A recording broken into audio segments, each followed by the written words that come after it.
Welcome back to Chemistry Lab. Today's topic, analysis of ink and paper chromatography. Ink is a mixture of compounds, and we can use chromatography to separate these compounds from one another. In fact, that's what chromatography means, separation of components in a mixture.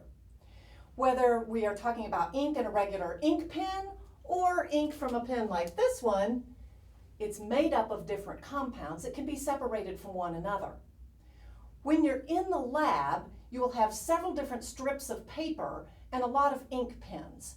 One of those strips of paper will already have a mark of ink at the bottom of it. It'll be a little tiny strip of paper here.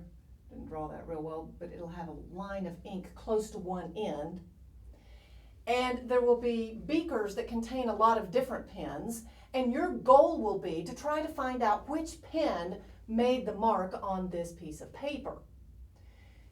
In order to do that, you're going to separate the ink using chromatography. You're going to put this piece of paper in a test tube that has a small amount of solvent in it. The solvents of choice will be either water or alcohol of some type. And what you'll want to do is put approximately 20 drops in your test tube. Here's a picture of a test tube. You can measure out the 20 drops the first time, and after that you don't have to keep counting to 20 anymore. You can just sort of eyeball where it is and use it that way. Then you'll lower the strip of paper into the test tube, and what you want is for the line to be just above the level of the liquid. If you get the line down inside the liquid, then it just sort of dissolves in the liquid. You want it to be above the level of the liquid so that as the liquid travels up the paper, it will go through the line. The components of the ink in this line, some of these components will dissolve well in the solvent that's traveling up the paper, and some won't. They will travel with the solvent line to varying degrees, and that is the separation that you will see from it.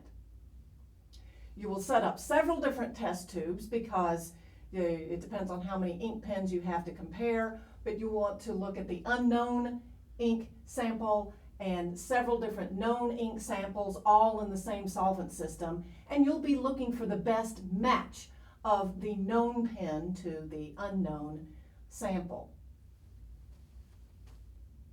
Don't forget to complete the pre-lab questions and have a great lab.